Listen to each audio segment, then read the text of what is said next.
Thank you lord. Hallelujah. ಬಿಡುಗಡೆ ನಾಯಕ ಜಯವನ್ನು ಕೊಡುವನು, ನನ್ನಲ್ಲಿ ಇರುವನು. ಎಂತ ಆನಂದ. ಬಿಡುಗಡೆ ನಾಯಕ ಜಯವನ್ನು ಕೊಡುವನು, ನನ್ನಲ್ಲಿ ಇರುವನು. ಎಂತ ಆನಂದ. Hallelujah amen, hallelujah amen, hallelujah amen, hallelujah amen, hallelujah amen, hallelujah amen. ಬಿಡುಗಡೆ ನಾಯಕ ಜಯವನ್ನು ಕೊಡುವನು, ನನ್ನಲ್ಲಿ ಇರುವನು. ಎಂತ ಆನಂದ. ನಾನು ಹಾಡಿ ಹರ್ಷಿಸುವೆ, ಕುಣಿದಾಡಿ ಸ್ತುತಿಸಿ ನಲಿವೆ. ನಾನು ಹಾಡಿ ಹರ್ಷಿಸುವೆ, ಕುಣಿದಾಡಿ ಸ್ತುತಿಸಿ ನಲಿವೆ. ಎಲ್ಲೆಲ್ಲೂ ಓಡಿ ಸಾರುವೆ, ಎಲ್ಲೆಲ್ಲೂ ಓಡಿ ಸಾರುವೆ. ನನ್ನೇಸು ಜೀವಿಸುವ, ನನ್ನೇಸು ಜೀವಿಸುವ. ಬಿಡುಗಡೆ ನಾಯಕ ಜಯವನ್ನು ಕೊಡುವನು, ನನ್ನಲ್ಲಿ ಇರುವನು. ಎಂತ ಆನಂದ. ನನ್ನ ಹುಡುಕಿ ಓಡಿ ಬಂದ, ಸಂತೈಸಿ ಅಪ್ಪಿಕೊಂಡ. ನನ್ನ ಹುಡುಕಿ ಓಡಿ ಬಂದ, ಸಂತೈಸಿ ಅಪ್ಪಿಕೊಂಡ. ನನ್ನ ಪಾಪವೆಲ್ಲ ಅಳಿಸಿ, ನನ್ನ ಪಾಪವೆಲ್ಲ ಅಳಿಸಿ, ಹೊಸ ಮನುಷ್ಯನಾಗಿಸಿದ, ಹೊಸ ಮನುಷ್ಯನಾಗಿಸಿದ. ಬಿಡುಗಡೆ ನಾಯಕ ಜಯವನ್ನು ಕೊಡುವನು, ನನ್ನಲ್ಲಿ ಇರುವನು. ಎಂತ ಆನಂದ. ಬಿಡುಗಡೆ ನಾಯಕ ಜಯವನ್ನು ಕೊಡುವನು, ನನ್ನಲ್ಲಿ ಇರುವನು. ಎಂತ ಆನಂದ. ಪ್ರೇಮಾಭಿಷೇಕದಿಂದ ನನ್ನ ತುಂಬಿ ದಿನವು ನಡೆಸಿ, ಪ್ರೇಮಾಭಿಷೇಕದಿಂದ ನನ್ನ ತುಂಬಿ ದಿನವು ನಡೆಸಿ. ಸೈತಾನನನ್ನು ಗೆಲ್ಲಲು, ಸೈತಾನನನ್ನು ಗೆಲ್ಲಲು ಅಧಿಕಾರವನ್ನು ತಂದ, ಅಧಿಕಾರವನ್ನು ತಂದ. ಬಿಡುಗಡೆ ನಾಯಕ ಜಯವನ್ನು ಕೊಡುವನು, ನನ್ನಲ್ಲಿ ಇರುವನು. ಎಂತ ಆನಂದ. ಕೆಂಪು ಸಮುದ್ರ ದಾಟಿ ಹೋಗುವೆ, ಯೋರ್ದಾನ ತುಳಿದು ನಡೆವೆ. ಕೆಂಪು ಸಮುದ್ರ ದಾಟಿ ಹೋಗುವೆ, ಯೋರ್ದಾನ ತುಳಿದು ನಡೆವೆ. ಎರಿಕೋವ ಸುತ್ತಿ ಬರುವೆ, ಎರಿಕೋವ ಸುತ್ತಿ ಬರುವೆ. ತುತ್ತೂರಿ ಊದಿ ಗೆಲ್ಲುವೆ, ತುತ್ತೂರಿ ಊದಿ ಗೆಲ್ಲುವೆ. ಬಿಡುಗಡೆ ನಾಯಕ ಜಯವನ್ನು ಕೊಡುವನು, ನನ್ನಲ್ಲಿ ಇರುವನು. ಎಂತ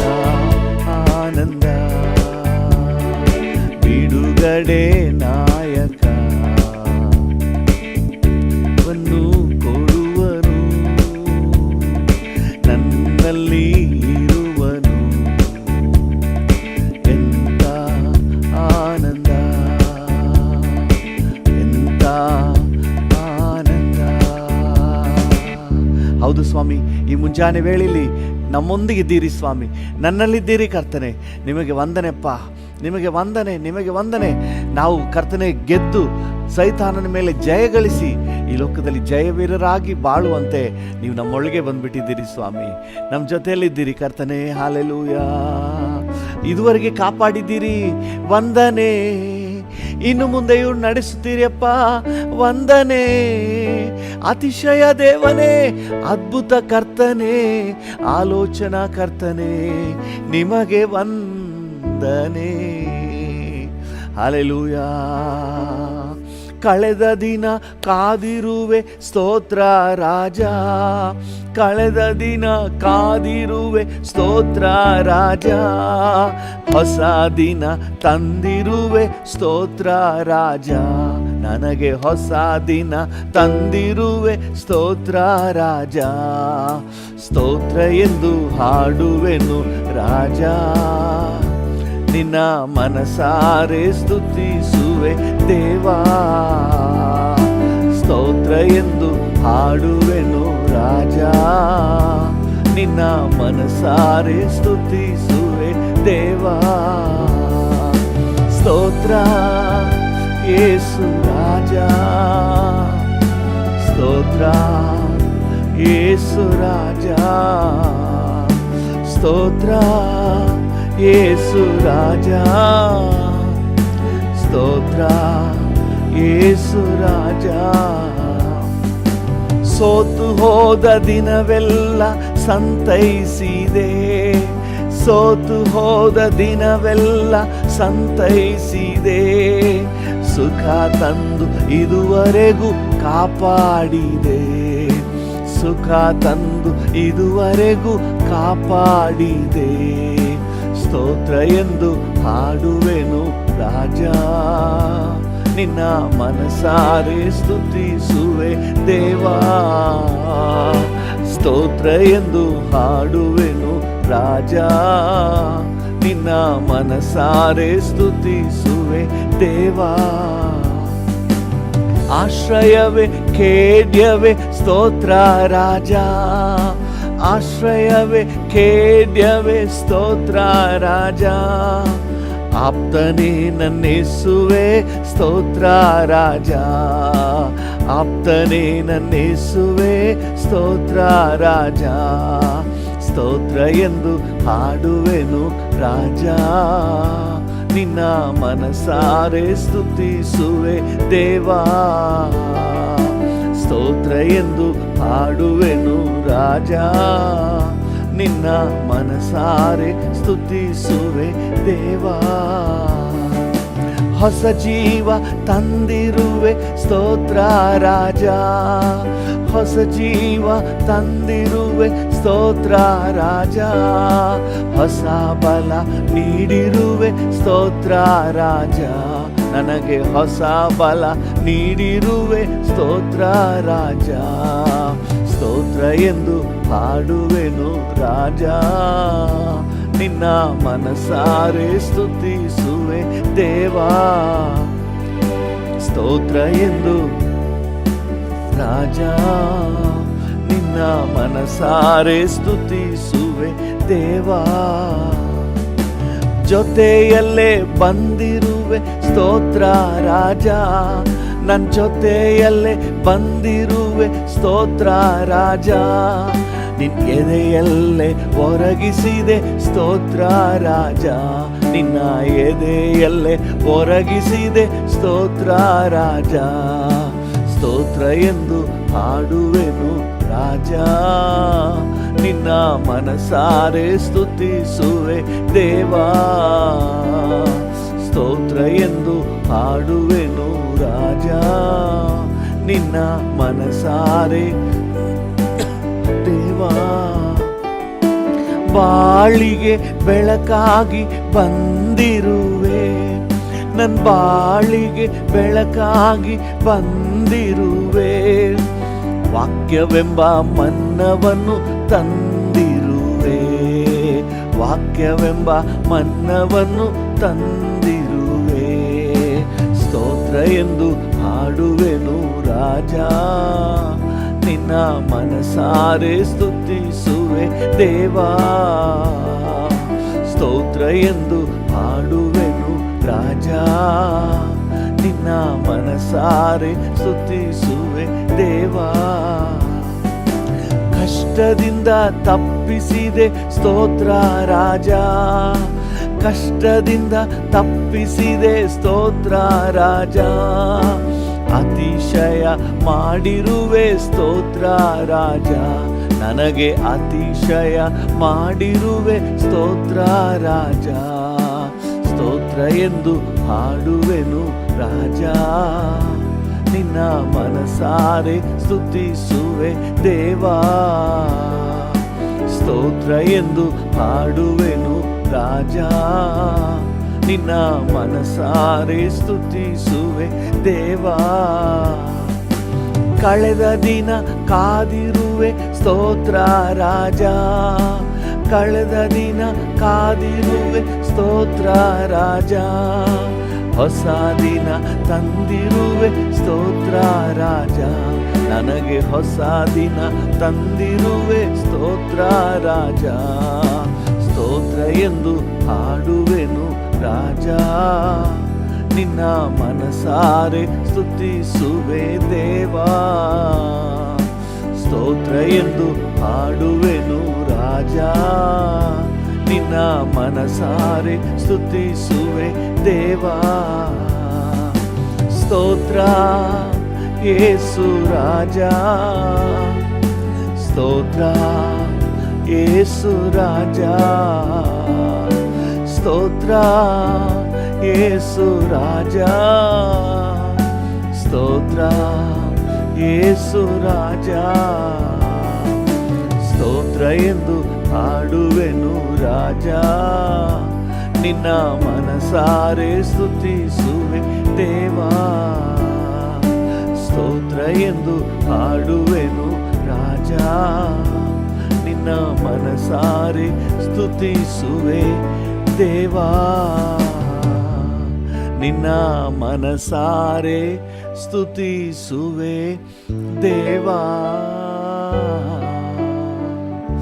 ಹಾಲೆಲೂಯ. ಈ ಮುಂಜಾನೆ ವೇಳೆಯಲ್ಲಿ ಡ್ಯಾಡಿಯನ್ನೇ ನೋಡಿ ಮಾತನಾಡುವ, ಕರ್ತನನ್ನು ನೋಡಿ ಮಾತನಾಡುವ. ಹಾಲೆಲೂಯ. ನಿಮಗೆ ವಂದನೆ, ನಿಮಗೆ ವಂದನೆ. ಈ ಹೊಸ ದಿನಕ್ಕಾಗಿ ವಂದನೆ, ಇಲ್ಲಿವರೆಗೆ ಕಾಪಾಡಿದ್ದೀರಿ ವಂದನೆ, ಹೊತ್ತೊತ್ತಿಗೆ ನಮ್ಮನ್ನು ಪೋಷಿಸಿದ್ದೀರಿ ವಂದನೆ.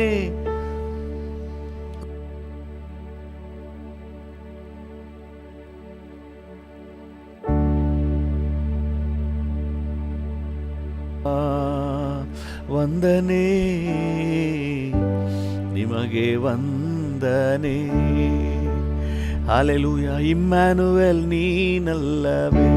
ಹೌದು ಡ್ಯಾಡಿ, ಎಂದೆಂದು ಜೊತೆ ಇರುವೆ. ಇಮ್ಯಾನುವೆಲ್ ನೀನಲ್ಲವೇ? ಹೌದು ಡ್ಯಾಡಿ, ಎಂದೆಂದು ನನ್ನ ಜೊತೆ ಇರುವೆ. ಜೀವ ನೀಡುವ ಜೀವವಾಕ್ಯವೇ, ನಿಮ್ಮನ್ನೇ ಪ್ರೀತಿಸುವೆ. ಹೌದು ಡ್ಯಾಡಿ, ಜೀವ ನೀಡುವ ಜೀವವಾಕ್ಯವೇ, ನಿಮ್ಮನ್ನೇ ಪ್ರೀತಿಸುವೆ. ಪ್ರೀತಿಸುವೆ, ಪ್ರೀತಿಸುವೆ, ಪ್ರೀತಿಸುವೆ, ಪ್ರೀತಿಸುವೆ. ಜೀವಂತ ದಿನವೆಲ್ಲ ನಿಮ್ಮನ್ನೇ ಪ್ರೀತಿಸುವೆ. ನನ್ನ ಜೀವಂತ ದಿನವೆಲ್ಲ ನಿಮ್ಮನ್ನೇ ಪ್ರೀತಿಸುವೆ. ಅತಿಶಯ ದೇವರು ನೀ, ಸಂತೈಸುವ ಕರ್ತನೇ, ಅತಿಶಯ ದೇವರು ನೀ. ಓಹೋ ಸಂತೈಸುವ ಕರ್ತನೇ, ಜೀವನವೇ ಸಮಾಧಾನವೇ, ನಿಮ್ಮನ್ನೇ ಪ್ರೀತಿಸುವೆ. ಸಂತೋಷವೇ ಸಮಾಧಾನವೇ, ನಿಮ್ಮನ್ನೇ ಪ್ರೀತಿಸುವೆ. ಪ್ರೀತಿಸುವೆ. ಎರಡು ಕರಗಳನ್ನು ಚಾಚಿ ಡ್ಯಾಡಿಯನ್ನು ನೋಡಿ. ಪ್ರೀತಿಸುವೆ, ಪ್ರೀತಿಸುವೆ, ಪ್ರೀತಿಸುವೆ. ಜೀವಂತ ದಿನವೆಲ್ಲ ನಿಮ್ಮನ್ನೇ ಪ್ರೀತಿಸುವೆ. ನನ್ನ ಜೀವಂತ ದಿನವೆಲ್ಲ ನಿಮ್ಮನ್ನೇ ಪ್ರೀತಿಸುವೆ. ದ್ರಾಕ್ಷೆ ಬಳ್ಳಿ ನೀನೇ, ದಾವೀದನ ಬೇರು ನೀನೇ. ದ್ರಾಕ್ಷೆ ಬಳ್ಳಿ ನೀನೇ, ದಾವೀದನ ಬೇರು ನೀನೇ. ಮುಂಜಾನೆಯ ನಕ್ಷತ್ರವೇ, ನಿಮ್ಮನ್ನೇ ಪ್ರೀತಿಸುವೆ. ಮುಂಜಾನೆಯ ನಕ್ಷತ್ರವೇ, ನಿಮ್ಮನ್ನೇ ಪ್ರೀತಿಸುವೆ. ಪ್ರೀತಿಸುವೆ, ಪ್ರೀತಿಸುವೆ, ಪ್ರೀತಿಸುವೆ, ಪ್ರೀತಿಸುವೆ. ಜೀವಂತ ದಿನವೆಲ್ಲ ನಿಮ್ಮನ್ನೇ ಪ್ರೀತಿಸುವೆ. ನನ್ನ ಜೀವಂತ ದಿನವೆಲ್ಲ ನಿಮ್ಮನ್ನೇ ಪ್ರೀತಿಸುವೆ. ನನ್ನ ಜೀವಂತ ದಿನವೆಲ್ಲ ನಿಮ್ಮನ್ನೇ ಪ್ರೀತಿಸುವೆ.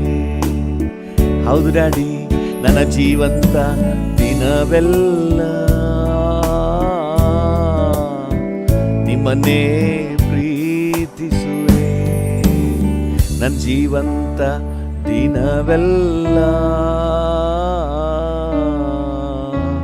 ನಿಮ್ಮನ್ನೇ ಪ್ರೀತಿಸುವೆ. Hallelujah, hallelujah, hallelujah, hallelujah. Thank you Father God. Hallelujah. ಮುಂಜಾನೆ ವೇಳೆಯಲ್ಲಿ ನಿನ್ನನ್ನೇ ದೃಷ್ಟಿಸಿ ನೋಡ್ತೇವೆ ಡ್ಯಾಡಿ, ನಿನ್ನನ್ನೇ ದೃಷ್ಟಿಸಿ ನೋಡುತ್ತೇವೆ. ಭೂಪರಲೋಕಗಳ ಒಡೆಯನೇ, ಜೀವ ಸ್ವರೂಪನಾದ ದೇವರೇ, ಅದ್ಭುತ ಅತಿಶಯನೇ. Hallelujah, hallelujah, hallelujah. Thank you Jesus. ವಂದನೆ. Thank you.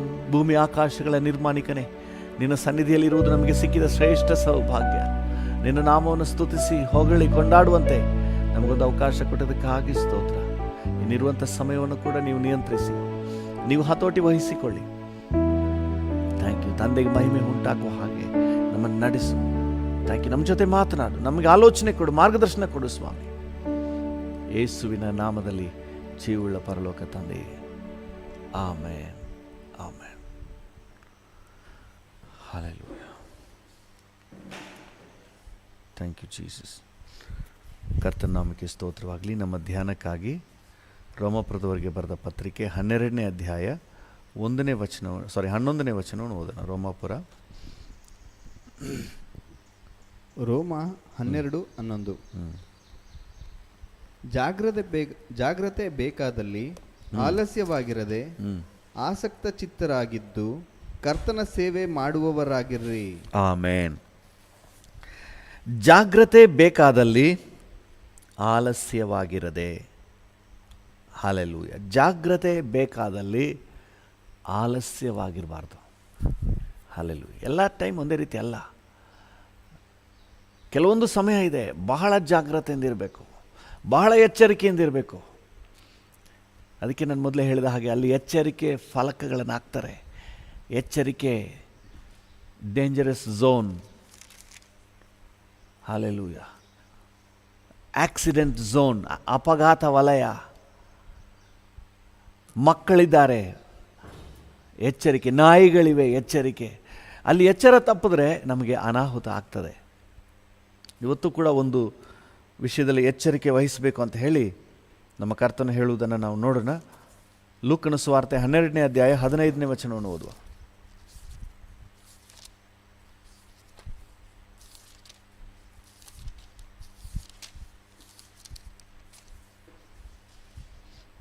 ಲೂಕ 12:15. ಎಲ್ಲಾ ಲೋಭಕ್ಕೂ ಎಚ್ಚರಿಕೆಯಾಗಿದ್ದು ನಿಮ್ಮನ್ನು ಕಾಪಾಡಿಕೊಳ್ಳಿರಿ. ಒಬ್ಬನಿಗೆ ಎಷ್ಟು ಆಸ್ತಿ ಇದ್ದರೂ ಅದು ಅವನಿಗೆ ಜೀವಾಧಾರವಾಗುವುದಿಲ್ಲ ಎಂದು ಹೇಳಿದನು. ಹಲ್ಲೆಲೂಯಾ. ದೇವರ ನಾಮಕ್ಕೆ ಸ್ತೋತ್ರವಾಗಲಿ. ಎಲ್ಲ ವಿಧವಾದ ಲೋಭಕ್ಕೆ ಎಚ್ಚರಿಕೆಯಾಗಿರಿ. ಹಲ್ಲೆಲೂಯಾ.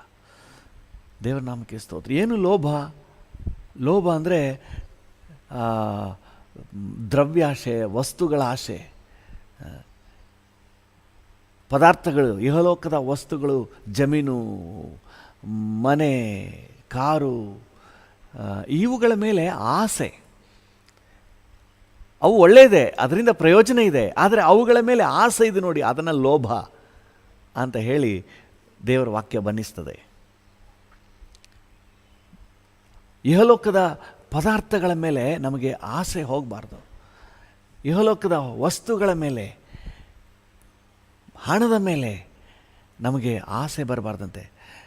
ಈ ಆಸೆ ಬಂದುಬಿಟ್ರೆ ಅದು ಬಹಳ ಅಪಾಯ. ನಮ್ಮನ್ನು ತಗೊಂಡೋಗಿ ಎಲ್ಲೋ ಮಗುಚಿಬಿಡ್ತದೆ, ನಮ್ಮ ದೋಣಿಯನ್ನೇ ಮಗುಚಿಬಿಡ್ತದೆ, ನಮ್ಮ ಜೀವಿತವನ್ನೇ ಸರ್ವನಾಶ ಮಾಡಿಬಿಡ್ತದೆ. ಅದಕ್ಕೆ ವಾಕ್ಯ ಎಚ್ಚರಿಕೆ ಕೊಡ್ತದೆ. ಎಲ್ಲ ವಿಧವಾದ ಲೋಭಕ್ಕೆ ಎಚ್ಚರಿಕೆ ಆಗಿದೆ. ಯಾಕಂದರೆ ಅದೆಲ್ಲ ಬಂದರೂ ಮನುಷ್ಯನ ಪ್ರಾಣ ಉಳಿಲಿಲ್ಲ ಅಂದರೆ ಏನು ಲಾಭ? ಈ ಪ್ರಾಣಕ್ಕೆ, ಮನುಷ್ಯನ ಜೀವಕ್ಕೆ ಅದು ಯಾವುದು ಸರಿಸಾಟಿ ಅಲ್ಲ. ಹಲ್ಲೆಲೂಯಾ. ಕಾರ್ಗಿಂತ ನೀವೇ ಮುಖ್ಯ, ಮನೆಗಿಂತ ನೀವೇ ಮುಖ್ಯ. ಕಾರನ್ನ ಕಾಪಾಡೋದಕ್ಕೆ, ಮನೆ ಕಾಪಾಡೋದಕ್ಕೆ ಹೋಗಿ ನಿಮ್ಮನ್ನೇ ಕಳ್ಕೊಂಬೇಡ್ರಿ. ಅದರ ಮೇಲೆ ಆಸೆ, ಅದು ಅಗತ್ಯ, ನಮ್ಮ ಅಗತ್ಯ ಪೂರೈಸುತ್ತೆ ನಿಜ. ಆದರೆ ಅದರ ಮೇಲೆ ನಾವು ಆಸೆಯನ್ನು ಇಡಬಾರ್ದು. ದೇವರ ನಾಮಕ್ಕೆ ಸ್ತೋತ್ರವಾಗಲಿ. ಈ ಕೊನೆಯ ದಿನಗಳಲ್ಲಿ ಜನ ಎಲ್ಲ ಹೀಗೆ ಇರ್ತಾರೆ ಅಂತ ಹೇಳಿ ವಾಕ್ಯ ಹೇಳ್ತದೆ. ತಿಮೋತಿಗೆ ಪೌಲನು ಬರೆಯುವಾಗ 2 ತಿಮೋತಿ 3ನೇ ಅಧ್ಯಾಯ 4ನೇ ವಚನ. 2 ತಿಮೋತಿ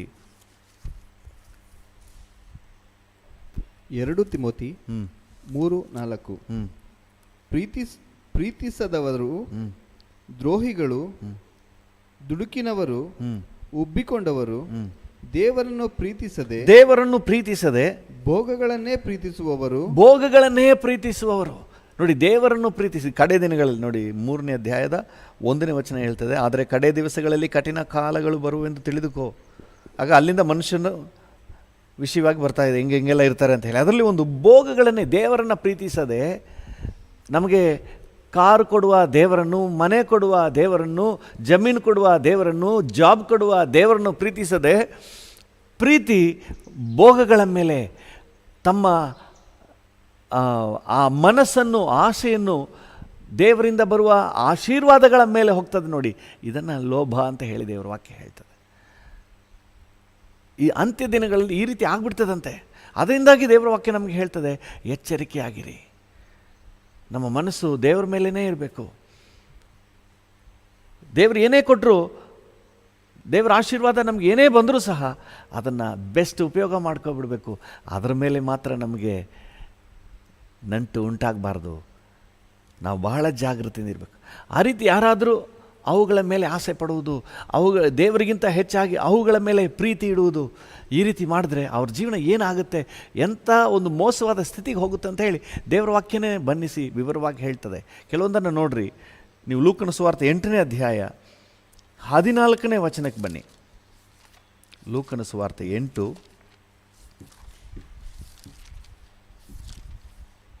ವಚನ 14. ಲೂಕ 8:14. ಹ್ಮ್. ಕೆಲವರು ವಾಕ್ಯವನ್ನು ಕೇಳಿದ ಮೇಲೆ ಬರಬರುತ್ತಾ ಈ ಜೀವಮಾನದಲ್ಲಿ ಆಗುವ ಚಿಂತೆ, ಐಶ್ವರ್ಯ, ಭೋಗಗಳಿಂದ ಅಡಗಿಸಲ್ಪಟ್ಟು ಫಲವನ್ನು ಮಾಗಿಸುವುದಿಲ್ಲ. ಇವರೇ ಮುಳ್ಳುಗಿಡದಲ್ಲಿ ಬೀಜ ಬಿದ್ದ ನೆಲವಾಗಿರುವವರು. ಇವರೇ ಮುಳ್ಳುಗಿಡದಲ್ಲಿ ಬೀಜ ಬಿದ್ದ ನೆಲವಾಗಿರುವವರು. ಯೇಸು ಸ್ವಾಮಿ ಒಂದು ಸಾಮ್ಯ ಹೇಳ್ತಾರೆ. ಅದರಲ್ಲಿ ಒಬ್ಬ ಬಿತ್ತುವವನ ಸಾಮ್ಯ. ಕೆಲವು ಬೀಜಗಳು ದಾರಿಯ ಮಗ್ಗಳಲ್ಲಿ ಬಿದ್ದವು, ಕೆಲವು ಬೀಜಗಳು ಬಂಡೆ ನೆಲದಲ್ಲಿ ಬಿದ್ದವು, ಕೆಲವು ಬೀಜಗಳು ಮುಳ್ಳು ಗಿಡಗಳ ಮಧ್ಯದಲ್ಲಿ ಬಿದ್ದವು, ಕೆಲವು ಬೀಜಗಳು ಒಳ್ಳೆ ನೆಲದಲ್ಲಿ ಬಿದ್ದವು. ಒಳ್ಳೆ ನೆಲದಲ್ಲಿ ಬಿದ್ದದ್ದು 60-100ರಷ್ಟು ಫಲ ಕೊಟ್ಟವು. ಮತ್ತು ಒಂದೊಂದಾಗಿ ವಿವರಿಸ್ತಾ ಬರ್ತಾರೆ. ಅದರಲ್ಲಿ ಈ ಮುಳ್ಳು ಗಿಡಗಳ ಮಧ್ಯದಲ್ಲಿ ಬಿದ್ದಂತಹ ಬೀಜ ಅದು ಮೊಳಕೆ ಹೊಡಿತದೆ, ಅದು ಕೂಡ ಬೆಳೆದು ಬರ್ತದೆ, ಆದರೆ ಫಲ ಕೊಡೋದಿಲ್ಲ. ಈ ಮುಳ್ಳು ಗಿಡಗಳು ಹಾಕಿ ಹಿಸ್ಕ್ಬಿಡ್ತದೆ. ಇವತ್ತು ಅನೇಕರ ಆತ್ಮಿಕ ಜೀವಿತ ಹಾಗೇ. ಕ್ರಿಶ್ಚಿಯನ್ನೇ, ಎಲ್ಲ ಚರ್ಚ್ಗೆಲ್ಲ ಬರ್ತಾರೆ, ಎಲ್ಲ ಇದೆ, ಆದರೆ ಅವರ ಸ್ಪಿರಿಚುವಲ್ ಲೈಫ್ ಕುತ್ತಿಗೆ ಇಸ್ಕದಂಗೆ ಇರ್ತದೆ. ಅವರಿಂದ ಯಾವ ಆತ್ಮಿಕ ದೇವರ ರಾಜ್ಯಕ್ಕೆ ಒಂದು ನಯಾ ಪೈಸಾ ಪ್ರಯೋಜನ ಇಲ್ಲ. ದೇವರ ಯೋಜನೆಯಲ್ಲಿ ಅವರು ಇರೋದೇ ಇಲ್ಲ. ಸುಮ್ಮನೆ ಹೆಸರಿಗಷ್ಟೇ ಕ್ರಿಶ್ಚಿಯನ್. ಫಲ ಕೊಡೋದಿಲ್ಲ. ಇದು ಬೀಳ್ಸ್ಕೊಂಡ್ಬಿಡ್ತದೆ. ನಿಮಗೆ ಚೆನ್ನಾಗಿ ಗೊತ್ತು. ಕಳೆಗಳು ಬೆಳ್ಕೊಂಡ್ಬಿಟ್ರೆ ಪೈರು ಏನಾಗ್ತದೆ, ಫಲ ಕೊಡೋದಿಲ್ಲ. ಅದು ಹಾಗೆ ಬೀಳ್ಸ್ಕೊಂಡು ಏನೋ ಬದುಕೊಂಡಿರ್ತದೆ. ನಾನು ಕ್ರಿಶ್ಚಿಯನು, ನಾನು ಚರ್ಚ್ಗೆ ಹೋಗ್ತೀನಿ ಅಂತ ಇರ್ತದೆ ಹೊರತು ಅವನ ಜೀವಿತದಲ್ಲಿ ದೇವರು ಎದುರು ನೋಡುವ ಫಲಗಳನ್ನು ಕಾಣಲಿಕ್ಕೆ ಆಗೋದಿಲ್ಲ. ಅಂದರೆ ಯಾರ ಮನಸ್ಸು ಲೋಭದ ಮೇಲೆ, ಅಂದರೆ ಇಹಲೋಕದ ವಸ್ತುಗಳ ಮೇಲೆ, ಆಸ್ತಿ ಮೇಲೆ, ಐಶ್ವರ್ಯದ ಮೇಲೆ, ಇಹಲೋಕದ ವಿಚಾರಗಳ ಮೇಲೆ ಚಿಂತೆ ಹೋಗ್ತದೋ, ಅವರ ಮನಸ್ಸೆಲ್ಲ ಹೋಗ್ತದೋ, ಅವರ ಆತ್ಮಿಕ ಜೀವಿತ ಹಾಗೆಯೇ ಕುಂಠಿತ ಆಗಿಬಿಡ್ತದೆ. ಅವರ ಆತ್ಮಿಕ ಜೀವಿತ ಹಾಗೆಯೇ ಕುಂಠಿತ ಆಗಿಬಿಡ್ತದೆ. ಪ್ರಾರ್ಥನಾ ಸಮಯ ಹಾಗೆ ಹೊಟ್ಟೋಗ್ಬಿಡ್ತದೆ. ಯಾಕಂದ್ರೆ ಬಿಸಿ ಬಿಸಿ ಬಿಸಿ ಬಿಸಿ, ದುಡ್ಡು ಜಾಸ್ತಿ ಮಾಡಬೇಕು, ಸಂಪಾದನೆ ಜಾಸ್ತಿ ಮಾಡಬೇಕು, ಬಿಸಿ ಬಿಸಿ ಬಿಸಿ, ಅದರಲ್ಲಿ ಬಿಸಿ ಬಿಸಿ ಬಿಸಿ. ವಾಕ್ಯ ಇಲ್ಲ, ಏನೂ ಇಲ್ಲ. ವಾಕ್ಯ ಹಾಗೇ ಕುಂಠಿತ ಆಗಿಬಿಡ್ತದೆ. ಕೆಲವರು ಯಾಕೆ ಸೇವೆ ಮಾಡ್ತಾ ಇದ್ದವರು ಸಹ ಸೇವೆ ಹಾಗೇ ಕಡಿಮೆ ಆಗಿ ಬಿಸ್ನೆಸ್ ಜಾಸ್ತಿ ಆಗಿಬಿಡ್ತದೆ. ಇಹಲೋಕದ ಆಸೆ, ಲೋಭ ನೋಡಿ, ಅದು ಬಹಳ ಅಪಾಯ. ಗೊತ್ತಾಗೋದೇ ಇಲ್ಲ. ಹಂಗೆ ಅವ್ರಿಗೆ ಗ್ರಹಿಕೆ ಬರುವಷ್ಟರೊಳಗೆ ಎಲ್ಲೋ ಹೊಟ್ಟೋಗ್ಬಿಟ್ಟಿರ್ತಾರೆ. ಇಷ್ಟು ಕಾಲ ನಾನು ವೇಸ್ಟ್ ಮಾಡಿಬಿಟ್ನಲ್ಲ ಅಂತ ಹೇಳಿ. ಈ ಆಸೆ ಬೇಕು ನಮಗೆ, ಇಲ್ಲ ಅಂತಲ್ಲ, ನಿಶ್ಚಯವಾಗಿ ನಮಗೆ ಬೇಕು. ಈವನ್ ನಿಮಗೆ ಪ್ಲೇನ್ ಬೇಕು ಅಂದರೂ ಕೂಡ ದೇವರು ಕೊಡ್ತಾರೆ. ಹಲ್ಲೆಲೂಯಾ. ಅದೆಲ್ಲ ತಪ್ಪೇ ಅಲ್ಲ. ನೀವು ಫ್ಲೈಟ್ಲಿ ಹೋಗಿ ಚೆನ್ನಾಗಿರಿ, ಆಶೀರ್ವಾದವಾಗಿರಿ, ಆದರೆ ಮನಸ್ಸನ್ನು ಅದರ ಮೇಲೆ ಇಡಬೇಡ್ರಿ. ಹಲ್ಲೆಲೂಯಾ. ಈ ವಿಷಯದಲ್ಲಿ ಭಾಳ ಜಾಗ್ರತೆಯಿಂದ ಇರಬೇಕು. ಸೈತಾನ ಯಾವಾಗ ನಮ್ಮನ್ನು ಡೈವರ್ಟ್ ಮಾಡ್ತಾನೆ ಅಂತಲೇ ಗೊತ್ತಿಲ್ಲ. ಎಲ್ಲ ನೋಡಿ, ಅನೇಕ ಸಂದರ್ಭಗಳಲ್ಲಿ ದೇವಜನರು ಮೋಸ ಹೋಗೋದು ಎಲ್ಲಿ ಅಂತ ಹೇಳಿದ್ರೆ, ಏನು ಇಲ್ದಿದ್ದಾಗ ನಾವು ದೇವ್ರನ್ನ ಹೆಚ್ಚಾಗಿ ಆತ್ಕೊಳ್ಳೋದಿದೆ. ಸ್ವಲ್ಪ ಎಲ್ಲ ಅನುಕೂಲತೆಗಳು ಬರ್ತಾ ಇದ್ದ ಹಾಗೆ ಪ್ರೀತಿ ಹಾಗೇ ತಣ್ಣಗಾಗ್ಬಿಡ್ತದೆ. ಗಮನ ಎಲ್ಲ ಲೋಕದ ಮೇಲೆ ಹೋಗ್ಬಿಡ್ತದೆ. ದೇವರ ಮಕ್ಕಳು ಬಹಳ ಜಾಗೃತಿ. ಎಷ್ಟು ಕೋಟಿ ಬಂದರೂ ದೇವರ ಮೇಲಿನ ಪ್ರೀತಿ ಕಡಿಮೆ ಆಗಬಾರ್ದು, ಅದರ ಮೇಲೆ ಮನಸ್ಸು ಹೋಗಬಾರ್ದು. ಎಷ್ಟು ಕೋಟಿ ಲಕ್ಷ ಕೋಟಿ ಮಿಲಿಯನ್ ಬಿಲಿಯನ್ ಎಷ್ಟೇ ಬರಲಿ, ಅವುಗಳ ಮೇಲೆ ಮನಸ್ಸಿಡದೆ ಅದನ್ನೆಲ್ಲ ಉಪಯೋಗ ಮಾಡ್ಕೊಳ್ಳಿ, ಬೆಸ್ಟ್ ಉಪಯೋಗ ಮಾಡ್ಕೊಳ್ಳಿ. ಮನಸ್ಸನ್ನು ಮಾತ್ರ ವಾಕ್ಯದಲ್ಲಿಯೋ ಪ್ರಾರ್ಥನೆಯಲ್ಲಿಯೋ ಆತ್ಮಿಕದಲ್ಲಿಯೋ ಗಮನ ಹರಿಸ್ರಿ, ನೀವು ಚೆನ್ನಾಗಿರ್ತೀರಿ. ಯಾಕಂದರೆ ಯೇಸು ಸ್ವಾಮಿ ಹೇಳಿದ್ದಾರೆ, ಅದೇ ಲೂಕ 16:13 ಒಬ್ಬನು ಇಬ್ಬರು ಯಜಮಾನರಿಗೆ ಸೇವೆ ಮಾಡೋಕ್ಕಾಗಲ್ಲ. ಇಹಲೋಕದ ಪದಾರ್ಥಗಳ ಮೇಲೆ, ವಸ್ತುಗಳ ಮೇಲೆ, ಹಣದ ಮೇಲೆ, ಆಸ್ತಿ ಮೇಲೇನೂ ಮೋಹ ಇಟ್ಕೊಂಡು ದೇವರನ್ನೂ ಪ್ರೀತಿಸ್ತೀನಿ ಅಂತ ಹೇಳಿದ್ರೆ ಇದು ಆಗದ ಕಾರ್ಯ. ಕೊನೆಯ ಲೈನ್ ನೋಡಿ, ಕೊನೆಯ ಲೈನ್, ಅದರಲ್ಲಿ 13ನೇ ವಚನದ ಕೊನೆಯ ಲೈನ್ 16-13. ನೀವು ದೇವರನ್ನು ಧನವನ್ನು ಕೂಡ ಸೇವಿಸಲಾರಿರಿ ಅಂದನು. ನೀವು ದೇವರನ್ನು ಧನವನ್ನು ಎರಡನ್ನೂ ಕೂಡ ಒಟ್ಟಿಗೆ ನೀವು ಸೇವಿಸಲಾರಿರಿ, ಇದು ಸಾಧ್ಯ ಇಲ್ಲ. ದೇವರ ನಾಮಕ್ಕೆ ಸ್ತೋತ್ರವಾಗಲಿ. ಸೊ ಅದರಿಂದಾಗಿ ನಾವು ಜಾಗ್ರತೆಯಿಂದ ಇರಬೇಕು. ಈ ಹಣ ವಸ್ತು, ಈ ವಿಷಯಗಳು, ಈ ಲೋಭ ನಮ್ಮನ್ನು, ನಮ್ಮ ಆತ್ಮಿಕ ಜೀವಿತ ಕುತ್ತಿಗೆಯನ್ನು ಹಿಸ್ಬಿಡ್ತದೆ. ಆತ್ಮಿಕ ಜೀವಿತ ಹಾಗೇ ಕುಂಠಿತ ಆಗಿಬಿಡ್ತದೆ. ದಿನ ಆಗ್ತಾ ಆಗ್ತಾ ಆಗ್ತಾ ಆತ್ಮಿಕ ಜೀವಿತದಲ್ಲಿ ಏನೂ ಇಲ್ಲದಾಗೆ, ಸಂಪೂರ್ಣ ಆತ್ಮಿಕ ಜೀವಿತವೇ ಇಲ್ಲ ಅನ್ನುವ ಹಾಗೆ ಆಗಿ ಹೋಗಿಬಿಡ್ತದೆ. ಅದರಿಂದಾಗಿ ಬಹಳ ಜಾಗ್ರತೆಯಿಂದಿದ್ದು ಇದರ ವಿಷಯದಲ್ಲಿ ನಾವು ಒಳ್ಳೆಯ ನಿರ್ಧಾರವನ್ನು ತೆಗೆದುಕೊಳ್ಳುವ. ಹಣ ಬರ್ತೀಯಾ, ಬಾ, ನೀನು ಕೆಲಸ ಮಾಡು, ನೀನು ಹೋಗ್ತಾ ಇರು. ಅದರ ಮೇಲೆ ಮೋಹ ಇರಬಾರ್ದು. ಇನ್ನೂ ಕೂಡಿಸ್ಬೇಕು. ಕೂಡಿಸಿ ಒಂದು ಪರ್ಪಸ್ಸೊಂದಿಗೆ, ಹಲ್ಲೆಲೂಯಾ, ಒಂದು ಉದ್ದೇಶದೊಂದಿಗೆ ಈ ಮನೆ ತಗೋಬೇಕು, ಅದಕ್ಕಾಗಿ ಕೂಡಿಸಿ. ಕೆಲವರಿಗೆ ಜಾಸ್ತಿ ಇಟ್ಕೊಂಡ್ರೆ ಆಸೆ, ಜಾಸ್ತಿ ಇಟ್ಕೋಬೇಕು ಅನ್ನೋ ಆಸೆ, ಆ ಆಸೆನೇ ತಪ್ಪು. ತಗೊಳ್ಳಿ, ಮನೆ ತಗೊಳ್ಳಿ, ನಿಮ್ಮ ಅಗತ್ಯಕ್ಕೆ. ಮಕ್ಕಳೆಲ್ಲ ದೊಡ್ಡವರಾದರೂ ಮನೆ ಸಾಕಾಗಲ್ಲ, ಇನ್ನು ಸ್ವಲ್ಪ ಡಬಲ್ ಬೆಡ್ರೂಮ್ದು ಬೇಕು, ತಗೊಳ್ಳಿ, ನೋ ಪ್ರಾಬ್ಲಮ್. ಆದರೆ ಅದರ ಮೇಲೆ ಆಸೆ ಹೋಗಿ ಅವ್ರಿಗಿಂತ ಹೆಚ್ಚಾಗಿ, ಇವರಿಗಿಂತ ಹೆಚ್ಚಾಗಿ, ಅಯ್ಯೋಯ್ಯೋ ನನಗೆ ಹಿಂದೆ ಬಂದವನು ಈ ಥರ ಮಾಡಿಬಿಟ್ಟಿದ್ದಾನೆ, ನಾನು ಅದಕ್ಕಿಂತ ಚೆನ್ನಾಗಾಗಬೇಕು, ಇದೆಲ್ಲ ನಮ್ಮನ್ನು ದೇವರ ಯೋಜನೆಯಿಂದ ದೂರ ತಗೊಂಡೋಗ್ಬಿಡುತ್ತೆ. ಪ್ರಾರ್ಥನೆಯಿಂದ, ಆತ್ಮಿಕತೆಯಿಂದ, ವಾಕ್ಯದಿಂದ, ದೇವರ ಸಾನ್ನಿಧ್ಯದಿಂದ ದೂರ ತಗೊಂಡೋಗ್ಬಿಡುತ್ತೆ. ಎರಡು ವಿಷಯವನ್ನು ಇಟ್ಕೊಂಡು ನಾವು ಮುಂದುವರಿಯೋಕ್ಕಾಗಲ್ಲ. ಸೈತಾನು ಹಾಗೇ ನಮ್ಮನ್ನು ದಿಕ್ತಪ್ಪಿಸಿ ಎಳ್ಕೊಂಡು ಹೋಗ್ಬಿಡ್ತಾನೆ. ಈ ವಿಚಾರಗಳು ನಮ್ಮ ಜೀವಿತದಲ್ಲಿ ಬರುವಾಗ ಪ್ರಾರಂಭದಲ್ಲೇ ಅದನ್ನು ಚಿವಿಟ್ಬಿಡ್ಬೇಕು. ಅದು ಬೆಳೀಲಿಕ್ಕೆ ಬಿಡಬಾರ್ದು. ಕರ್ತನ ಹತ್ರ ಬಲ ಕೇಳಬೇಕು, ಇದ್ರ ಮೇಲೆ ನನಗೆ ಆಸೆ ಬೇಡಪ್ಪ. ಹಲ್ಲೆಲೂಯಾ. ಒಂದು ಪದಾರ್ಥ ಕೊಟ್ಟರೆ ನಾವು ಪ್ರಾರ್ಥನೆ ಮಾಡಿ, ಅಪ್ಪ ಇದು ನಂದಲ್ಲ, ನಿಂದು, ಇದನ್ನಿಟ್ಟು ನಾನು ಏನು ಮಾಡಬೇಕು ನನಗೆ ಹೇಳಪ್ಪ. ಹಲ್ಲೆಲೂಯಾ. ಒಂದು ಬೈಕ್ ಕೊಟ್ಟಿದ್ಯಾ, ಈ ಬೈಕ್ನಿಟ್ಟು ನಾನು ಏನೇನು ಮಾಡಬೇಕಾಗಿದೆ ನನಗೆ ತಿಳಿಸಿ. It is not mine. ಒಂದು ಮನೆ ಕೊಟ್ಟಿದ್ದೀರಾ, ಇದು ನಂದಲ್ಲ, ನಿಂದು, ನಾನೇನು ಮಾಡಲಿ, ಇದನ್ನ ಇಟ್ಕೊಂಡು ನಾನು ಏನೇನು ಮಾಡಬೇಕಾಗಿದೆ ಹೇಳಪ್ಪ. ಹಲ್ಲೆಲೂಯಾ. ದೇವರ ನಾಮಕ್ಕೆ ಸ್ತೋತ್ರವಾಗಲಿ. ನಿಶ್ಚಯವಾಗಿ ನಾವು ಉನ್ನತಕ್ಕೆ ಸಾಕ್ತೀವಿ. ಹಲ್ಲೆಲೂಯಾ. ಕರ್ತನ ನಾಮಕ್ಕೆ ಸ್ತೋತ್ರವಾಗಲಿ. ಸೊ ಲೋಭದ ವಿಷಯದಲ್ಲಿ ಜಾಗ್ರತೆ ತಪ್ಪಿದ್ರೆ ಮೊದಲನೇದಾಗಿ ನಮ್ಮ ಆತ್ಮಿಕ ಜೀವಿತ ಕುಂಠಿತ ಆಗ್ತದೆ, ಆತ್ಮಿಕ ಜೀವಿತವನ್ನೇ ಹಿಸುಕಿ ಹಾಕ್ಬಿಡ್ತದೆ. ಎರಡನೇದಾಗಿ ನಮ್ಮನ್ನು ದೇವರ ಯೋಜನೆಯಿಂದ ಸಂಪೂರ್ಣವಾಗಿ ದಿಕ್ಕು ತಪ್ಪಿಸ್ಬಿಡ್ತದೆ. ನೀವು 2 ಪೇತ್ರ 3ನೇ ಅಧ್ಯಾಯ 2ನೇ ಅಧ್ಯಾಯ 3ನೇ ವಚನ. 2 ಪೇತ್ರ 2:3.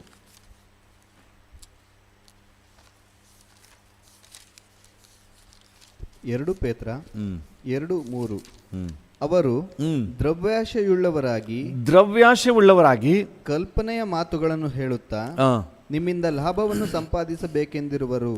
ದೇವರ ನಾಮಕ್ಕೆ ಸ್ತೋತ್ರ. ದ್ರವ್ಯಾಶೆ ಉಳ್ಳವರು, ಲೋಭ ಉಳ್ಳವರು, ಅವರಲ್ಲಿರುವಂಥ ಲಕ್ಷಣಗಳು ನೋಡಿ. ಅವರಲ್ಲಿರುವ ಲಕ್ಷಣಗಳು ನೀವು ಮೇಲೆ ವಚನವನ್ನು ಓದಿದ್ರೆ ನಿಮ್ಗೆ ಅರ್ಥ ಆಗ್ತದೆ. 2ನೇ ಅಧ್ಯಾಯದಲ್ಲಿ ಅದೇ 2ನೇ ಅಧ್ಯಾಯ 1ನೇ ವಚನದಿಂದಾನೆ. ಆದರೆ ಇಸ್ರಾಯೇಲ್ ಜನರಲ್ಲಿ ಸುಳ್ಳು ಪ್ರವಾದಿಗಳು ಎದ್ದರಲ್ಲ, ಅದೇ ಪ್ರಕಾರ ನಿಮ್ಮಲ್ಲಿಯೂ ಸುಳ್ಳು ಬೋಧಕರು ಇರುವರು. ಅವರು ನಾಶಕರವಾದ ಮತಭೇದಗಳನ್ನು ಕಳ್ಳತನದಿಂದ ಹುಟ್ಟಿಸುವವರು, ತಮ್ಮನ್ನು ಕೊಂಡುಕೊಂಡ ಒಡೆಯನನ್ನು ಕೂಡ ತಾವು ಅರಿಯವು ಎಂದು ಹೇಳುವವರು ಆಗಿದ್ದು. ನೋಡಿ ಹೆಂಗೆ ಅಂತೆ, ವಿಶ್ವಾಸಿಗಳ ಲೆವೆಲ್ನಲ್ಲೂ ಇಲ್ಲ, ಸೇವಕರ ಲೆವೆಲ್ನಲ್ಲಿ ಹೋಗಿದ್ದಾರೆ. ಅಲ್ಲಿ ತಮ್ಮನ್ನು ಕೊಂಡುಕೊಂಡ ಒಡೆಯನನ್ನು ಕೂಡ ತಾವು ಅರಿಯವೆಂದು ಹೇಳುವವರು, ಅಂದರೆ ಕರ್ತನನ್ನು ನಿರಾಕರಿಸುವವರು, ತಮ್ಮ ಆತ್ಮಿಕ ಜೀವಿತಕ್ಕೆ ತದ್ವಿರುದ್ಧವಾಗಿ ಮಾಡುವವರು. ಆಮೇಲೆ ನೆಕ್ಸ್ಟ್ ಏನು ಹೇಳ್ತದೆ, ಹೇಳುವವರು ಆಗಿದ್ದು ಪಕ್ಕನೆ ತಮ್ಮ ಮೇಲೆ ನಾಶವನ್ನು ಬರಮಾಡಿಕೊಳ್ಳುವರು, ತಮ್ಮ ಮೇಲೆ ನಾಶನವನ್ನು ಬರಮಾಡಿಕೊಳ್ತಾರಂತೆ. ಮತ್ತು ನಿರ್ಲಜ್ಜಾ ಕೃತ್ಯಗಳನ್ನು, ಅವರ ನಿರ್ಲಜ್ಜಾ ಕೃತ್ಯಗಳನ್ನು ಅನೇಕರು ಅನುಸರಿಸುವರು, ಅವರ ನಿಮಿತ್ತ ಸತ್ಯ ಮಾರ್ಗಕ್ಕೆ ದೂಷಣೆ ಉಂಟಾಗ್ತದೆ. ಈ ದ್ರವ್ಯಾಶೆ ಉಳ್ಳವರಿಂದ ದೇವರ ನಾಮಕ್ಕೆ ದೂಷಣೆ ಉಂಟಾಗ್ತದೆ. ಯಾಕಂದರೆ ನಿರ್ಲಜ್ಜ ಕೃತ್ಯಗಳನ್ನು ಮಾಡ್ತಾರೆ, ಅದು ಅನೇಕರಿಗೂ ಸಹ ಎಡರಾಗಿರ್ತದೆ. ಅದನ್ನು ಅನೇಕರು ಫಾಲೋ ಮಾಡ್ತಾರಂತೆ. ನಾಚಿಕೆಟ್ಟ ಕೃತ್ಯಗಳನ್ನ ಮಾಡ್ತಾರೆ. ಯಾಕಂದರೆ ಈ ದ್ರವ್ಯಾಶೆ ಅನ್ನುವುದು ಏನು ಬೇಕಾದರೂ ಮಾಡಿಸ್ಬಿಡ್ತದೆ. ಧೈರ್ಯವಾಗಿ ಬೇರೆಯವ್ರ ಚಪ್ಪಲಿ ಹಾಕ್ಕೊಂಡು ಹೋಗ್ಬಿಡ್ತಾರೆ, ಧೈರ್ಯವಾಗಿ ಬೇರೆಯವ್ರ ಪದಾರ್ಥ ಎತ್ಕೊಂಡ್ಬಿಡ್ತಾರೆ. ಯಾಕಂದರೆ ಆ ಲೋಭ, ಆ ದ್ರವ್ಯಾಶೆ, ಆ ವಸ್ತುಗಳ ಮೇಲೆ ಆಸೆ, ಆ ಪದಾರ್ಥದ ಮೇಲೆ ಆಸೆ ತಾನೆಂಥ ಮೊಂಡತನದ ಕಾರ್ಯ ಮಾಡಲಿಕ್ಕೂ ಹೇಸದ ಹಾಗೆ ಅವ್ರನ್ನ ನಡೆಸಿಬಿಡ್ತದೆ. ಅದರಿಂದಾಗಿ ದೇವರ ನಾಮಕ್ಕೆ ದೂಷಣೆ ಉಂಟಾಗ್ತದೆ. ಇವರು ದುಷ್ಪ್ರೇರಣೆ ಎಂಬ ಉರುಳಿಗೆ ಬೀಳ್ತಾರಂತೆ. 1 ತಿಮೋತಿ 6ನೇ ಅಧ್ಯಾಯ 9ನೇ ವಚನದಲ್ಲಿ, 1 ತಿಮೋತಿ 6ನೇ ಅಧ್ಯಾಯ 1 ತಿಮೋತಿ 6:9, ಐಶ್ವರ್ಯವಂತರಾಗಬೇಕೆಂದು ಮನಸ್ಸು ಮಾಡುವವರು ದುಷ್ಪ್ರೇರಣೆ ಎಂಬ ಉರುಳಿನಲ್ಲಿ ಸಿಕ್ಕಿಕೊಂಡು ಬುದ್ಧಿಗೆ ವಿರುದ್ಧವಾಗಿಯೂ ಹಾನಿಕರವಾಗಿ ಇರುವ ಅನೇಕ ಆಶೆಗಳಲ್ಲಿ ಬೀಳುತ್ತಾರೆ. ಇಂಥ ಆಶೆಗಳು ಮನುಷ್ಯರನ್ನು ಸಂಹಾರ ನಾಶನಗಳಲ್ಲಿ ಮುಳುಗಿಸುತ್ತವೆ. ನೋಡಿ ಎಂಥ ಸ್ಥಿತಿಗೆ ಹೋಗ್ಬಿಡ್ತದಂತೆ. ವಾಕ್ಯ ಎಷ್ಟು ಸ್ಪಷ್ಟವಾಗಿ ಹೇಳ್ತಾ ಇದೆ. ದುಷ್ಪ್ರೇರಣೆ ಎಂಬ ಉರುಳಿಗೆ ಬೀಳ್ತಾರೆ. ಅವ್ರಿಗೆ ಗೊತ್ತಿಲ್ಲ ಇದ್ರಲ್ಲಿ ನಷ್ಟ ಇದೆ ಅಂತ ಹೇಳಿ. ಎಷ್ಟೋ ಜನ ಸಾಲದಲ್ಲಿ ಸಿಕ್ಕಾಕೊಂಡಿದ್ದಾರೆ, ದೊಡ್ಡ ದೊಡ್ಡ ಇಕ್ಕಟ್ಟಿನಲ್ಲಿ, ಅಪಾಯದಲ್ಲಿ ಸಿಕ್ಕಾಕೊಂಡಿದ್ದಾರೆ. ಈ ಹಣದ ಆಸೆಗೆ ಬಲಿಯಾಗಿ, ಲೋಭಕ್ಕೆ ಬಲಿಯಾಗಿ ಉರುಳಿಗೆ ಸಿಕ್ಕಾಕೊಂಡಿದ್ದಾರೆ. ಬುದ್ಧಿಗೆ ವಿರುದ್ಧವಾದ ಹಾನಿಕರವಾದ ಆಸೆ, ಆ ಆಸೆ ಅವರಿಗೆ ಹಾನಿಕರ. ಅವರಿಗೆ ಗೊತ್ತು ಇದು ತಪ್ಪು ಅಂತ ಹೇಳಿ, ಆದರೂ ಅದನ್ನು ಮಾಡಲಿಕ್ಕೆ ಮುಂದಾಗ್ಬಿಡ್ತದೆ. ಎಂಥ ಒಂದು ಮೊಂಡತನಕ್ಕೆ ನಡೆಸಿಬಿಡ್ತದೆ ನೋಡ್ರಿ. ಈ ಆಸೆ ಅವರೊಳಗೆ ಇರೋದ್ರಿಂದಾಗಿ ಅವ್ರನ್ನ ಎಷ್ಟು ಕಠಿಣವಾಗಿ ಮಾಡಿಬಿಡ್ತದೆ.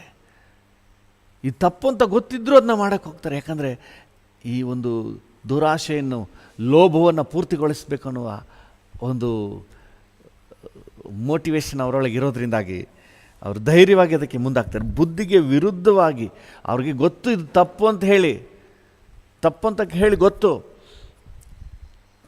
ಇದನ್ನ ಕದ್ಕೊಂಡು ಹೋಗೋದು, ಈಗ ಒಂದು ಅಂಗಡಿಯಲ್ಲಿ ಒಬ್ಬರನ್ನ ಕೆಲಸ ಮಾಡ್ತಾನೆ ಅಂತ ಇಟ್ಕೊಳ್ಳಿ, ಅಲ್ಲೇ ಅದನ್ನ ಕದ್ಕೊಂಡು ಬರೋದು ತಪ್ಪು ಅಂತ ಗೊತ್ತು.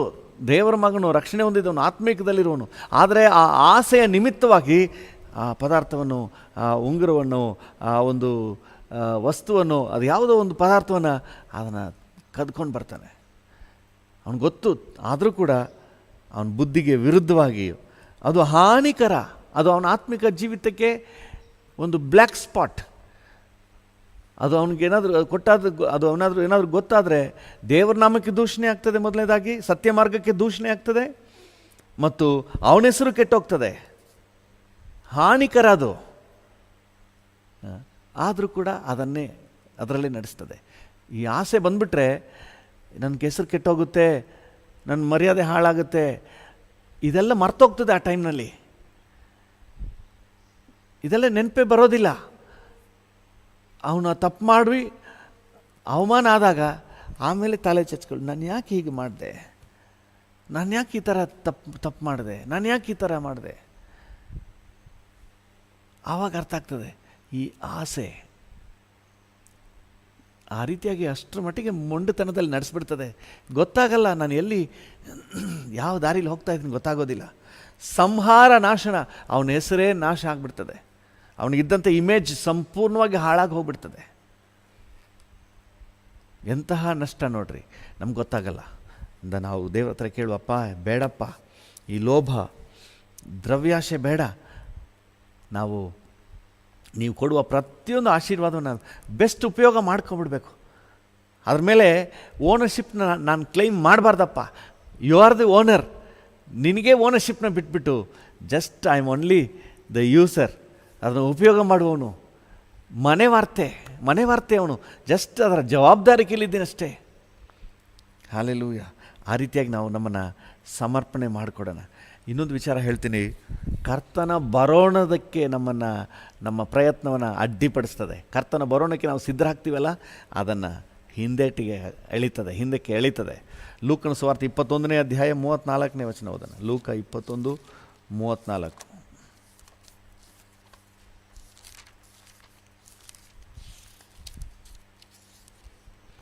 ಲೂಕ 21:34.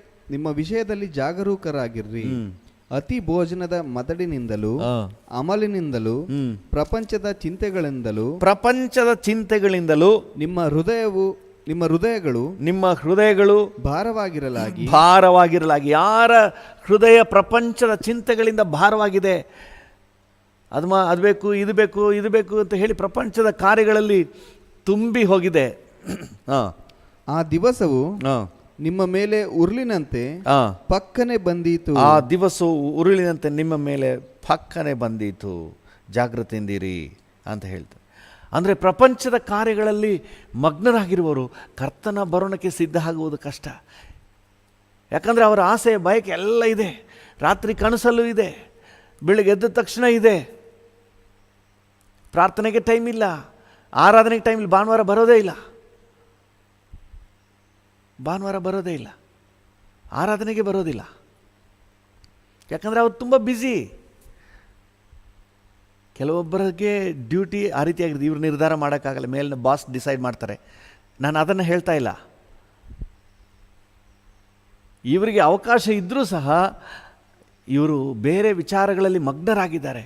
ಯಾಕಂದರೆ ಇವತ್ತು ಅವರು ಹೋಗಲಿಲ್ಲ ಅಂದರೆ ಅವ್ರಿಗೆ ಕೋಟ್ಯಾಂತರ ರೂಪಾಯಿ ನಷ್ಟ ಆಗ್ತದೆ, ಸಾವಿರಾರು ರೂಪಾಯಿ ನಷ್ಟ ಆಗ್ತದೆ.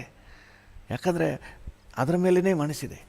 ನಿಜವಾಗ್ಲೂ ಆತ್ಮಿಕ ಅಂದರೆ ಮೊದಲು ಕರ್ತನು, ಅದಾದಮೇಲೆ ಎಷ್ಟು ಲಕ್ಷ ಕೋಟಿ ಏನಾಗ ಬರಲಿ, ಮೊದಲು ಆರಾಧನೆ, ಆಮೇಲೆ ಮೊದಲು ಕರ್ತನ ಪ್ರಸನ್ನತೆ, ಆಮೇಲೆ ಮಿಕ್ಕಿದ್ದು. ಈ ಲೋಭ ಅನ್ನೋದು ಸಂಪೂರ್ಣ ಡೈವರ್ಟ್ ಮಾಡಿಬಿಡ್ತದೆ ನಮ್ಮನ್ನು. ಆರಾಧನೆನ ಬರುವಾರ ಹೋಗೋಣ, ಬರುವಾರನೇ ಇವ್ರಿಗೆ ಆರಾಧನೆ. ಒಂದು ವಾರ ಅಟೆಂಡ್ ಮಾಡಲಿಲ್ಲ ಅಂದರೆ ನಮ್ಮ ಮನಸ್ಸಾಕ್ಷಿ ಚುಚ್ಚುತ್ತಾ ಇರ್ತದೆ. ಈ ಲೋಭ ಎಷ್ಟು ಮಟ್ಟಿಗಿದೆ ಅಂದರೆ ಅದನ್ನು ಕೂಡ ಮನಸ್ಸಾಕ್ಷಿಯನ್ನು ಕೂಡ ಅಡಗಿಸ್ಬಿಡ್ತದೆ. ಸುಮ್ಮನಿರು, ನೆಕ್ಸ್ಟ್ ವಾರ ಬರ್ತೀನಿ, ಹೋಗ್ತೀನಿ ಅಂತ ಹೇಳಿ. ಒಂದು 2 ಸರಿ 3 ಸರಿ ನಮ್ಮ ಮನಸ್ಸಿಗೆ ಉಂಟಾಗುವಂತಹ ಆ ಒಂದು ಬೇಸರವನ್ನು ಅಡಗಿಸ್ಬಿಟ್ರೆ ಆಮೇಲೆ ಮನಸ್ಸಾಕ್ಷಿ ಕೂಡ ಸುಮ್ಮನಿದ್ದು ಬಿಡ್ತದೆ. ಇನ್ನರ್ ಮ್ಯಾನ್ ಕೂಡ ಸುಮ್ಮನಿದ್ದು ಬಿಡ್ತಾನೆ. ಹೋಗಪ್ಪ, ನಿನ್ಗೆ ಹೆಂಗಾಗುತ್ತೆ ಹಂಗೆ ಮಾಡು. ಯೇಸು ಸ್ವಾಮಿ ಹೇಳಿದ್ರಲ್ಲ, ನಿದ್ದೆ ಮಾಡಬೇಡಿ, ಎಚ್ಚರವಾಗಿರಿ, ಪ್ರಾರ್ಥನೆ ಮಾಡಿ ಅಂದರು.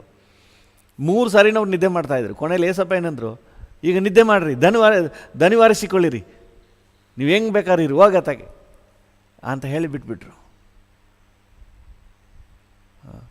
ಅದೇ ರೀತಿ ಎಚ್ಚರಿಕೆ ಕೊಡ್ತದೆ, ನಮ್ಮ ಇನ್ನರ್ ಮ್ಯಾನ್ ಎಚ್ಚರಿಕೆ ಕೊಡ್ತಾ ಇರ್ತದೆ.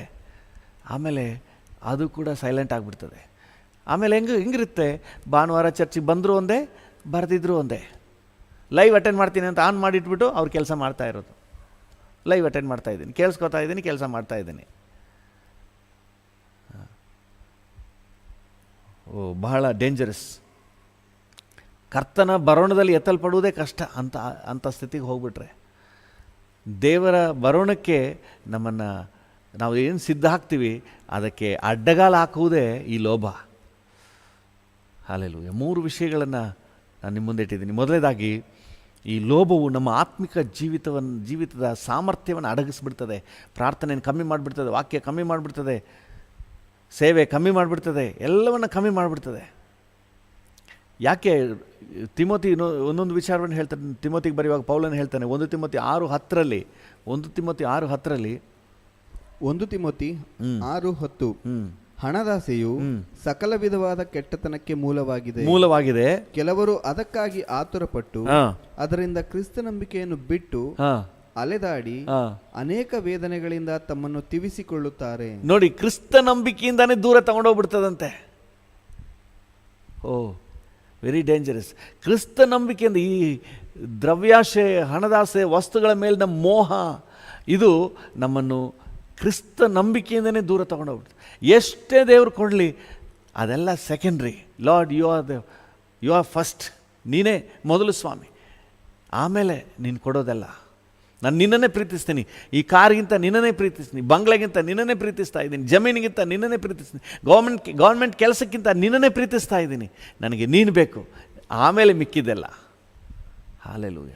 ಕರ್ತನನ್ನು ಪ್ರಥಮ ಸ್ಥಾನದಲ್ಲಿ ನಾವು ಹಾಕುವ. ಅದಕ್ಕೆ ಯೇಸು ಹೇಳಿದ್ರು, ಇಬ್ಬರು ಯಜಮಾನನ ನೀವು ಸೇವಿಸೋಕ್ಕಾಗಲ್ಲ, ಯಾರಾದೊಬ್ಬರನ್ನ ಹಿಂದಕ್ಕೆ ಹಾಕಲೇಬೇಕು. ನಾವು ಕರ್ತನನ್ನು ಮುಂದಕ್ಕೆ ಹಾಕುವ, ಎಲ್ಲ ಆಸೆಗಳನ್ನು ಹಿಂದಕ್ಕೆ ಹಾಕುವ. ಹಾಲೆಲೂಯ. ಮೊದಲನೇದಾಗಿ ಆತ್ಮಿಕ ಜೀವಿತವನ್ನು ಅಡಗಿಸ್ಬಿಡ್ತದೆ, ಕ್ರಿಸ್ತ ನಂಬಿಕೆಯಿಂದಲೇ ದೂರ ಮಾಡಿಬಿಡ್ತದೆ. ಎರಡನೇದಾಗಿ ಅನೇಕ ದುರುಪದೇಶಗಳನ್ನು ನಮ್ಮಲ್ಲಿ ತಂದು ನಿರ್ಲಜ್ಜ, ಅಂದರೆ ಎಷ್ಟು ಅವಮಾನಕರವಾದ ಕೆಲಸವನ್ನು ಕೂಡ ಧೈರ್ಯವಾಗಿ ಮಾಡುವಂತೆ ಮಾಡಿಬಿಡ್ತದೆ. ದುಷ್ಪ್ರೇರಣೆ ಎಂಬ ಉರುಳಿಗೆ ತಗೊಂಡೋಗ್ತದೆ. ನಮ್ಮನ್ನು ಬುದ್ಧಿಗೆ ವಿರುದ್ಧವಾಗಿಯೂ ಹಾನಿಕರ, ನಮಗೇ ನಷ್ಟ ಅಂಥ ಕೃತ್ಯಗಳಲ್ಲಿಯೂ ನಮ್ಮನ್ನು ತಗೊಂಡೋಗ್ಬಿಡ್ತದೆ. ನಮ್ಮ ಜೀವನವನ್ನೇ ಸಂಹಾರ ನಾಶನ ಮಾಡುವ ಹಾಗೆ ತಗೊಂಡೋಗ್ಬಿಡ್ತದೆ. ಮೂರನೇದಾಗಿ ಕರ್ತನ ಬರೋಣಕ್ಕೆ ನಾವೇನು ಸಿದ್ಧ ಆಗ್ತಾ ಇದ್ದೀವಿ ಅದಕ್ಕೆ ಅಡ್ಡಗಾಲ ಹಾಕುವಂಥದ್ದಾಗಿರ್ತದೆ. ಅದರಿಂದಾಗಿ ನಾವು ಜಾಗ್ರತೆಯಿಂದಿರೋಣ. ಇಬ್ರಿಯರಿಗೆ ಬರೆದ ಪತ್ರಿಕೆ 13ನೇ ಅಧ್ಯಾಯ 5ನೇ ವಚನದಲ್ಲಿ ದೇವರ ವಾಕ್ಯ ಹೇಳ್ತದೆ, ದ್ರವ್ಯಾಶೆ ಇಲ್ಲದವರಾಗಿರಿ. ಹಾಲೆಲೂಯ. 13:5 ದ್ರವ್ಯಾಶೆ ಇಲ್ಲದವರಾಗಿರಿ. ಸಾಕು, ದ್ರವ್ಯಾಶೆ ಇಲ್ಲದವರಾಗಿ. ನಾವು ಕರ್ತನ ಹತ್ರ ಇದು ಪ್ರಾರ್ಥನೆಯಾಗಿ ಕೇಳುವ, ದ್ರವ್ಯಾಶೆ ಬೇಡಪ್ಪ, ಬೇಕು ನಮಗೆ ಉಪಯೋಗಕ್ಕಷ್ಟೇ, ಅದ್ರ ಮೇಲೆ ಆಸೆ ಬೇಡ. ಹಣದ ಆಸೆ ಬೇಡ ಸ್ವಾಮಿ. ಹಣ ಬೇಕು, ಆದರೆ ಹಣದ ಆಸೆ ಇದೆಯಲ್ಲ ಅದು ಬೇಡ. ನಾವು ಕೇಳುವ ಕೊಲೊಸ್ಸೆ 3ನೇ ಅಧ್ಯಾಯ 5ನೇ ವಚನವನ್ನು ಓದೋಣ.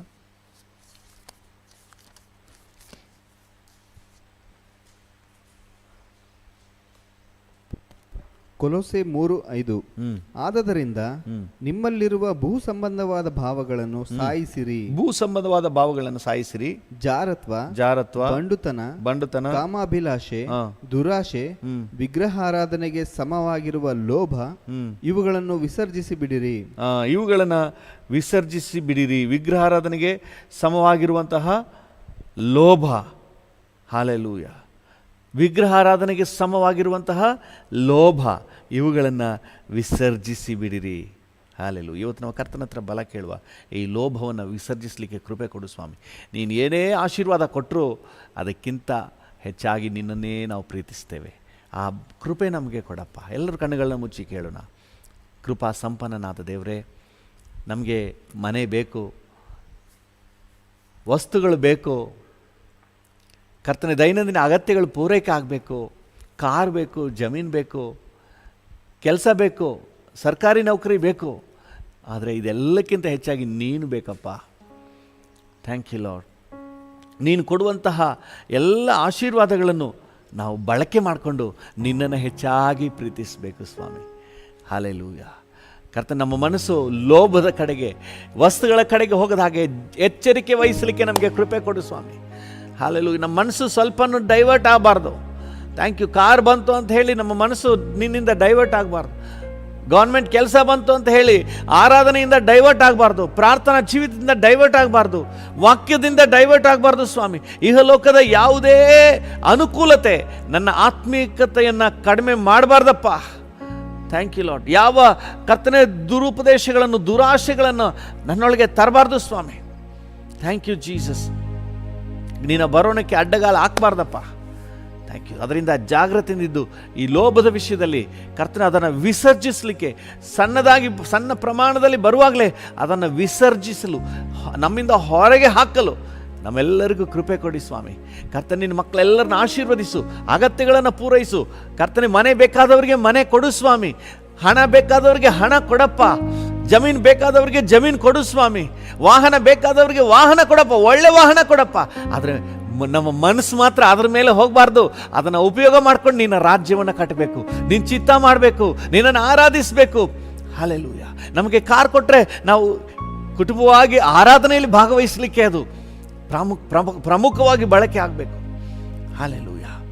ಹೌದು ಸ್ವಾಮಿ.